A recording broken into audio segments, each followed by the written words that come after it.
नमस्कार। उत्तर प्रदेश विधानसभा चुनाव को लेकर महत्वपूर्ण आंकड़े सामने आ चुके हैं और उत्तर प्रदेश में चुनावी हलचल तेज हो चुकी है और उत्तर प्रदेश में जिस कारण से यहां पर माहौल गर्मा चुका है। यहां पर अखिलेश यादव विशिष्ट भारतीय जनता पार्टी को लेकर काफी हलचल है और जिस कारण से यहां पर बयानबाजी देखने को मिल रही है। उस हिसाब से माना जा रहा है कि तैयारी 2027 की शुरू है, लेकिन जो विधानसभा चुनाव को लेकर ओपिनियन पोल के आंकड़े हैं वो भी बेहद ही चौंकाने वाले सामने आ रहे हैं। यूं तो अपने अपने जीत के दावे किए जा रहे हैं, लेकिन एनडीए और इंडिया गठबंधन की सीधी टक्कर इस बार उत्तर प्रदेश में देखने को मिलने वाली है और इसको लेकर ओपिनियन पोल के आंकड़े भी सामने आ चुके हैं और अपने अपने यहां पर एजेंडे पर अब चुनावी मैदान में यहां पर बड़े बड़े दिग्गज नेता उतर रहे हैं। और यहां पर अगर बात की जाए तो जिस खास से ओपिनियन पोल के आंकड़े हैं वो भी चौंकाने वाले सामने आ रहे हैं। तो यहां पर अगर बात की जाए तो सीधी टक्कर भारतीय जनता पार्टी और यहां पर समाजवादी पार्टी में ही देखने को मिलेगी। 403 सीटों का जो ओपिनियन पोल है उस हिसाब से किसके होश उड़ने जा रहे हैं, इसको लेकर आपको सभी सीटों का ओपिनियन पोल दिखाने जा रहे हैं। 2022 विधानसभा चुनाव में सीधे तौर पर भारतीय जनता पार्टी की यहां 255 सीटें, लेकिन 2017 के मुकाबले 57 सीटों का नुकसान हुआ था और समाजवादी पार्टी ने 111 सीटें, 64 सीटें समाजवादी पार्टी के 2022 विधानसभा चुनाव में बढ़ी हैं। साथ ही लोकसभा चुनाव में भी इस बार बड़ा उलटफेर देखने को मिला है। समाजवादी पार्टी लोकसभा चुनाव में सबसे बड़ी पार्टी बनी और 37 सीटें हासिल की। कांग्रेस पार्टी ने 6 सीटें, इंडिया गठबंधन को 43 सीटें, जबकि एनडीए को भारतीय जनता पार्टी जिसमें 33 सीटें, आरएलडी को 2 सीटें और अपना दल को 1, कुल मिलाकर 36 सीट ही हासिल की। और इन्हीं जो नतीजे रहे हैं, इन्हीं नतीजों के बाद यहां पर उत्तर प्रदेश को लेकर अपने अपने जीत के दावे किए जा रहे हैं, लेकिन जो ओपिनियन पोल के आंकड़े हैं वो किसके पक्ष में जाते नजर आ रहे हैं, इसको लेकर आगरा की 9 सीटों का जो ओपिनियन पोल, इसमें एनडीए को 5 सीटें जा सकती हैं। इंडिया गठबंधन कड़ी टक्कर देता नजर आ रहा है, 4 सीटें इंडिया गठबंधन के पक्ष में और अन्य पार्टी को 0 सीट जा सकती है। इसमें महत्वपूर्ण भूमिका में होंगे मायावती जी और यहां पर चंद्रशेखर और अजहरुद्दीन ओवैसी। कितना कुछ नुकसान इंडिया गठबंधन को पहुंचा सकते हैं, क्या इंडिया गठबंधन मिलकर चुनाव लड़ेंगे, ये काफी महत्वपूर्ण हो जाता है। बात कर लेते हैं यहां पर कासगंज की 3 सीटों को लेकर, तो एनडीए को 2 सीटें, इंडिया गठबंधन को 1 सीट यहां पर जाती नजर आ रही है। जबकि ईटा की 4 सीटों को लेकर जो ओपिनियन पोल के आंकड़े हैं, एनडीए को 2 सीटें और इंडिया गठबंधन को भी 2 सीटें, यानी बराबर की टक्कर यहां पर देखने को मिलने वाली है। बात की जाए यहां मैनपुरी को लेकर 4 सीटों में, तो एनडीए का पलड़ा यहां पर भारी नजर आ रहा है 3 सीटों पर, जबकि इंडिया गठबंधन 1 सीट पर बाजी मार सकता है। इसके अलावा बात की जाए बदायूं की 6 सीटों को लेकर जो ओपिनियन पोल के आंकड़े सामने आ रहे हैं, एनडीए यहां पर 5 सीटों पर एक तरफा जीत की तरफ दिखाई दे रहा है, जबकि इंडिया गठबंधन को यहां पर 1 सीट जाती नजर आ रही है। जबकि बात की जाए बरेली की 9 सीटों को लेकर, तो एनडीए और इंडिया गठबंधन बिल्कुल बराबर की टक्कर यहां देखने को मिल सकती है। 4-4 सीटें यहां पर जा सकती हैं, जबकि अन्य दल के पक्ष में 1 विधानसभा सीट यहां पर जा सकती है। पीलीभीत की 4 सीटों को लेकर बात किया तो एनडीए का यहां 3 सीटों पर पलड़ा भारी नजर आ रहा है, जबकि इंडिया गठबंधन को 1 सीट यहां पर जाती नजर आ रही है। इसके अलावा बात किया तो शाहजहांपुर की 6 सीटों को लेकर, तो एनडीए यहां 4 सीटों पर बाजी मारता नजर आ रहा है, जबकि इंडिया गठबंधन 2 सीटों को लेकर यहां पर जीत की तरफ दिखाई दे रहा है। बात की जाए लखीमपुर खीरी की 8 सीटों को लेकर, तो एनडीए को यहां 4 सीटें मिल सकती हैं, जबकि इंडिया गठबंधन भी ज्यादा पीछे नजर नहीं आ रहा है। 3 सीटें इंडिया गठबंधन और 1 सीट अन्य दल के खाते में यहां पर जा सकती है, यानी उत्तर प्रदेश को लेकर एनडीए इंडिया गठबंधन में सीधी टक्कर इस बार देखने को मिलने वाली है। सीतापुर की 9 सीटों को लेकर बात किया तो एनडीए को 5 सीटें, तो इंडिया गठबंधन को 3 सीटें, अन्य दल के पक्ष में 1 सीट यहां पर जा सकती है। हरदोई की 8 सीटों को लेकर बात किया तो एनडीए को 4 सीटें, 4 सीट पर ही इंडिया गठबंधन के बीच बराबर की टक्कर यहां देखने को मिल सकती है, जो ओपिनियन पोल के आंकड़े सामने आ रहे हैं। उन्नाव की 6 सीट को लेकर बात किया तो एनडीए को 4 सीटें, जबकि इंडिया गठबंधन के पक्ष में 2 विधानसभा सीट यहां पर जा सकती हैं। इसके अगर बात किया है सहारनपुर की 7 सीटों को लेकर, तो यहां 4 सीटों पर एनडीए का पलड़ा भारी नजर आ रहा है, इंडिया गठबंधन 2 सीटें और 1 सीट अन्य दल के खाते में यहां पर जाती नजर आ रही है। शामली की 3 सीटों को लेकर बात किया तो एनडीए को 2 सीटें जा सकती है, इंडिया गठबंधन को यहां 1 सीट मिलती नजर आ रही है, जो ओपिनियन पोल के आंकड़े दिखाई दे रहे हैं। मुजफ्फरनगर की 6 सीटों को लेकर बात किया तो यहां पर भी कांटे की टक्कर देखने को मिल सकती है। एनडीए को 3 सीटें, 3 सीटों पर ही इंडिया गठबंधन के बीच बराबर की टक्कर देखने को मिल सकती है। बिजनौर की 8 सीटों को लेकर बात किया तो एनडीए को 5 सीटें जा रही हैं, जबकि इंडिया गठबंधन के पक्ष में 3 विधानसभा सीट यहां पर जाती नजर आ रही है। इसके अगर बात की जाए यहां पर मुरादाबाद की 6 सीटों को लेकर जो ओपिनियन पोल के आंकड़े हैं, इसमें एनडीए का पलड़ा 4 सीटों पर भारी नजर आ रहा है, जबकि इंडिया गठबंधन का 2 विधानसभा सीटों पर पलड़ा भारी नजर आ रहा है। संभल की 4 सीटों को लेकर बात किया तो मामला यहां बराबर के दिखाई दे रहा है, 2 सीटें एनडीए और 2 सीटों पर ही इंडिया गठबंधन के बीच कांटे की टक्कर देखने को मिलने वाली है। रामपुर की 5 विधानसभा सीटों को लेकर बात की तो एनडीए को 3 सीटें, इंडिया गठबंधन को 2 सीटें पर यहां पर जीत की संभावना दिखाई दे रही है।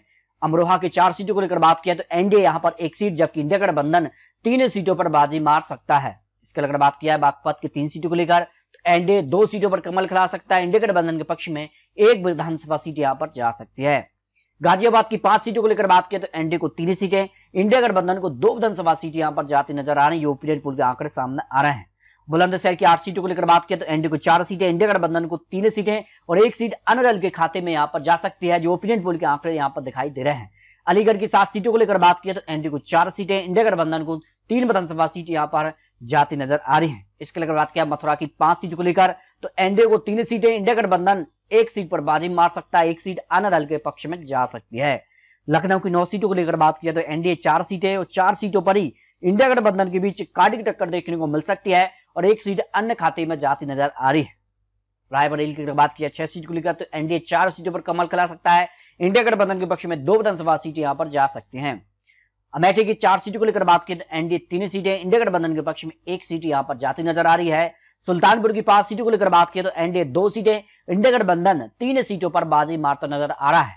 इसके लेकर बात की जाए यहाँ पर फर्रुखाबाद की 4 सीटों में तो चारों सीटों पर एनडीए का पलड़ा भारी नजर आ रहा है और इंडिया गठबंधन अन्य खाते में 0 सीट यहां पर जा सकती है। औरैया की 3 सीटों को लेकर बात किया तो एनडीए तीनों सीटों पर बाजी मारता नजर आ रहा है, तीनों सीटों पर एनडीए कमल खिला रहा है, जबकि इंडिया गठबंधन अन्य के पक्ष में 0 सीट जा सकती है। कानपुर की 4 सीटों को लेकर बात किया तो एनडीए को 2 सीटें और इंडिया गठबंधन के पक्ष में भी 2 सीटों पर बराबरी की टक्कर देखने को मिल सकती है। कानपुर नगर की 10 सीटों को लेकर बात की तो एनडीए 5 सीट, इंडिया गठबंधन भी ज्यादा पीछे नजर नहीं आ रहा। 4 सीटों पर इंडिया गठबंधन का पलड़ा भारी है, 1 सीट अन्य के खाते में यहां पर जा सकती है। जालौन की 3 सीटों को लेकर बात की तो एनडीए को 2 सीटें मिल सकती हैं, 1 सीट पर इंडिया गठबंधन यहां पर जीत की तरफ दिखाई दे रहा है। झांसी की 4 सीटों को लेकर बात किया तो यहां पर बराबर की टक्कर देखने को मिल सकती है। 2 सीटों पर एनडीए और 2 सीटों पर इंडिया गठबंधन के बीच काटी की टक्कर यहां देखने को मिल सकती है। बादा की 4 सीटों को लेकर बात किया तो एनडीए को 3 सीटें जा सकती हैं, 1 सीट पर इंडिया गठबंधन का पलड़ा भारी नजर आ रहा है। फतेहपुर की 6 सीट को लेकर बात की तो एनडीए को 4 सीटें, इंडिया गठबंधन को 2 विधानसभा सीट पर जीत की संभावना दिखाई दे रही है। प्रतापगढ़ की 7 सीटों को लेकर बात की तो एनडीए को 4 सीटें मिल सकती हैं, इंडिया गठबंधन को 2 सीटें और 1 सीट अन्य दल के खाते में यहां पर जाती नजर आ रही है। प्रयागराज की 12 विधानसभा सीटों को लेकर बात की तो एनडीए को 8 सीटें मिल सकती है सबसे ज्यादा, जबकि इंडिया गठबंधन 3 सीटें और 1 सीट अन्य के खाते में जाती नजर आ रही है। बाराबंकी की 6 सीटों को लेकर बात किया तो एनडीए को 3 सीटें और इंडिया गठबंधन को भी 3 सीटें यहां पर जाती नजर आ रही हैं। इसके लेकर बात किया है तो यहां पर अयोध्या की 5 सीटों में से 4 सीट पर एनडीए और 1 सीट इंडिया गठबंधन के पक्ष में यहां पर जा सकती है, जबकि अंबेडकर नगर की 5 सीटों को लेकर बात की तो एनडीए को 3 सीटें मिल सकती हैं, इंडिया गठबंधन को 2 सीटें यहां पर जाती नजर आ रही हैं। बहराइच की 7 सीटों को लेकर बात की तो एनडीए को 4 सीटें मिल सकती हैं, इंडिया गठबंधन को 2 सीटें और 1 सीट अन्य के खाते में यहां पर जाती नजर आ रही है। बलरामपुर की 4 सीटों में से एनडीए को 2 सीटें, इंडिया गठबंधन के पक्ष में 2 विधानसभा सीटें यहां पर जा सकती हैं। गोड्डा की 7 सीटों को लेकर बात किया तो एनडीए 5 सीटों पर कमल खिला रहा है, इंडिया गठबंधन को 2 सीटें यहां पर जा सकती हैं। सिद्धार्थनगर की 5 सीटों को लेकर बात किया तो एनडीए को 3 सीटें मिल सकती हैं, इंडिया गठबंधन को 2 विधानसभा सीटों पर जीत की संभावना ओपिनियन पोल में दिखाई दे रही है। बस्ती की 5 सीटों को लेकर बात की तो एनडीए 4 सीट पर कमल खिला रहा है, 1 सीट इंडिया गठबंधन के पक्ष में जा सकती है। गोरखपुर की 9 सीटों को लेकर बात की एनडीए को 4 सीटें मिल सकती हैं, इंडिया गठबंधन को 3 सीटें और अन्य दल के खाते में 2 विधानसभा सीट यहां पर जा सकती हैं। कुशीनगर की 7 सीटों को लेकर बात किया है तो एनडीए को 4 सीटें मिल सकती हैं, इंडिया गठबंधन को 3 सीटें और अन्य दल के खाते में 0 सीट यहां पर जाती नजर आ रही है। देवरिया की 7 सीटों को लेकर बात किया तो एनडीए को 5 सीटें मिल सकती हैं, इंडिया गठबंधन के पक्ष में 2 विधानसभा सीट यहां पर जाती नजर आ रही है। आजमगढ़ की 10 सीटों को लेकर बात किया तो एनडीए को 0 से 6 सीटें मिल सकती हैं, इंडिया गठबंधन को 0 से 3 सीट और 1 सीट अन्य के खाते में यहां पर जा सकती हैं। मऊ की 4 सीटों को लेकर बात किया तो एनडीए को 2 सीटें मिल सकती हैं, इंडिया गठबंधन को भी 2 विधानसभा सीटों पर काट की टक्कर दिखाई दे रही है। बलिया के 7 सीटों को लेकर बात किया तो एनडीए को 3 सीटें, इंडिया गठबंधन 4 सीटों पर बाजी मारता नजर आ रहा है। जौनपुर की 9 सीटों को लेकर बात की तो एनडीए को 6 सीटें मिल सकती हैं, इंडिया गठबंधन को 2 सीटें, अन्य खाते में 1 सीट यहां पर जा सकती है। गाजीपुर की 7 सीटों को लेकर बात किया तो एनडीए को 5 सीटें मिल सकती हैं, इंडिया गठबंधन के पक्ष में 2 विधानसभा सीट यहां पर जाती नजर आ रही हैं। चंदौली की 4 सीटों को लेकर बात की तो एनडीए को 2 सीटें, इंडिया गठबंधन के पक्ष में भी 2 विधानसभा सीट यहां पर जा सकती हैं। वाराणसी की 8 सीटों को लेकर बात किया तो एनडीए की 5 सीटें, इंडिया गठबंधन को 3 विधानसभा सीट यहां पर मिल सकती हैं, जो ओपिनियन पोल के आंकड़े हैं। मिर्जापुर की 5 सीटों को लेकर बात किया तो एनडीए को 3 सीटें, इंडिया गठबंधन को 2 सीटों पर पलड़ा भारी नजर आ रहा है। सोनाभद्र की 4 सीटों को लेकर बात किया एनडीए को 2 सीटें, इंडिया गठबंधन को भी 2 सीटें यहां पर जा सकती हैं। तो इस तरह से अगर बात की उत्तर प्रदेश को लेकर सभी 403 सीटों का जो ओपिनियन पोल सामने आ रहा है, उसमें एनडीए यहां पर 200 से लेकर 47 सीटों का अनुमान ओपिनियन पोल में दिखाई दे रहा है, जबकि इंडिया गठबंधन 140 से लेकर 180 सीटों का अनुमान सामने आ रहा है और 15 सीटें तीसरा मोर्चा जिसमें मायावती जी, चंद्रशेखर अज़ुद्दीन ओवैसी की पार्टी चुनावी मैदान में होगी। तो सीधा नुकसान माना जा रहा है कि मायावती जी और यहां पर चंद्रशेखर आजाद के चुनावी मैदान में उतरने से कांग्रेस और समाजवादी पार्टी को कई सीटों पर नुकसान देखने को मिल रहा है। अगर यहां पर तीसरा मोर्चा इंडिया गठबंधन में शामिल होता है तो उत्तर प्रदेश में यहां पर समाजवादी पार्टी की जो रफ्तार है वो बढ़ सकती है, जो ओपिनियन पोल के आंकड़े हैं, और जिसका से माना जा रहा है जिसका से यहां पर लोकसभा चुनाव में एनडीए को नुकसान हुआ है तो उसकी तैयारी, उसकी जो कमजोरी रही है, जहां नुकसान हुआ है उसकी तैयारी भारतीय जनता पार्टी अभी से शुरू कर चुकी है।